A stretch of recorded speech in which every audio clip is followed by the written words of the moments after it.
as far as you're concerned, this thing in the press about you, an anorexia. Now, are you anorexic? No, I'm not. How do you know that? I know that because I eat. Anorexics don't eat. You eat regularly? Yeah, no, I mean, I have a perfectly healthy diet. And what upset me mostly when all of that was actually in the press is that, you know I'm fine. My family know that I'm fine, but there are lots of young children out there who look up to the Spice Girls, you know, and think, goodness, you know, are you meant to be thin? You know, I mean, I look the way that I look now. I used to be a lot bigger, and I lost a lot of weight after having Brooklyn, but this is just the way that I look now. And I mean, it did worry me. I mean, did you go to a doctor? Do you think you might be anorexic? No, I did go to the doctors because it worried me because I started to get paranoid. So I went to the doctors and I said, look, is there anything wrong with me? You know, I wanted to be totally checked out because I was eating perfectly fine, exactly, you know, as I always have done. And I was losing weight. And they just said that's just something that happens, you know, when you have children. My mum lost 3.5 stone after she had my brother, so it's hereditary. Do you feel now you want to put some weight on? I think that I could probably do with putting on weight, but I just eat what I eat, and this is the way I am. Never get closer to actually give you a diet, sheet. What do you eat? What do I? I have breakfast, and then I have a lunch, and then I have dinner, and I snack in between. Oh, that sounds all right. Pretty normal. How many lettuce leaves? No But do you feel that when you go out now, say, to a restaurant, that you're being looked at, you're being inspected, in a sense, for what you eat? Yeah, I mean, that is quite embarrassing. I was out at dinner the other night, and I'm sitting there, and I ordered a bowl of pasta or something like that, and the man said, would you like a large bowl or a small bowl?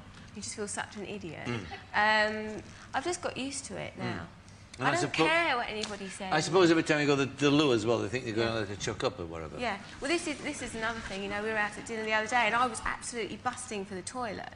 And it's quite sad to think that you can't even go to the toilet because if you do, people are going to think you're throwing up. Well, what about the public reaction to you? Because there's a lovely story in research about you going into Boots to buy a car seat for the baby. Yeah. What happened is I needed to get a new car seat for Brooklyn. And he had to weigh like 21 pounds or something before he could sit in this car seat. So I went into Boots and I had no idea how much he weighed.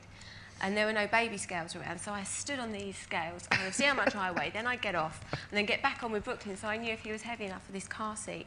And as I'm standing on the scales, there's all these people walking past saying, oh, I hope you're putting on a bit of weight there. I hope you're eating. How much do you weigh? And you get a little receipt thing as well when you get off. And at first I didn't realise, and I walked away. My mum said, you better get that, or that will be in the newspaper. Oh, it would have been, yeah. Just imagine. It's a very good way of weighing things. I do that with my Christmas hams. Not in Boots the chemist, sure. No, on the pier. We speak your weight. But what about? I mean, it is extraordinary. I mean, all of us here, you know, are known by the public, but you've got this extraordinary kind of fame, which has you people camped outside your house and going through your dustbins. In your case, 2 dustbins. Yeah. I mean, how inhibiting is it? How worrying is it for you? I mean, what do you feel about it? I think that it's a lot more worrying when, you know, obviously because I've got a baby. You know, because there's been a lot of stuff in the press about, you know, people wanting to kidnap Brooklyn as well. Was that serious? I mean... Yeah, that was serious. It was. I did have threats. You and did. I mean, the police were fantastic and, you know, Brooklyn has a bodyguard with him now. But it is something that's really worrying. That's every parent's worst nightmare, you know, something happening to their child. So that's scary. But that was what really freaked me out, I think, about the whole weight issue. It wasn't actually the weight issue in the end. It was just the fact that in the past, if I'd been in the press, I'd been with the Spice Girls or I'd been with David. And for the first time, it was just me. I was completely singled out. And I think it was the whole attention, just the fact that people were that interested in me, that kind of freaked me out more than anything, really. I mean, it gives some idea of a distorted sense of news values. The fact that you had a baby took the war and the conflict in the Balkans off the front page, and it was the lead news on the TV. So, I mean, there's a strange sort of perverted logic at work here, isn't there? I mean, it's quite dangerous too, because there are obsessive people out there.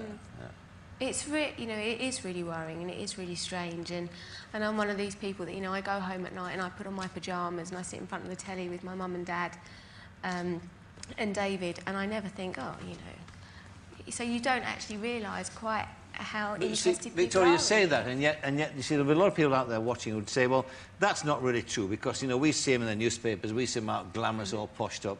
We see this couple who invited this magazine in to their wedding and, you know, took £1 million for it or wherever it might be. So in a sense, they would say they're inviting that kind of scrutiny. Yeah.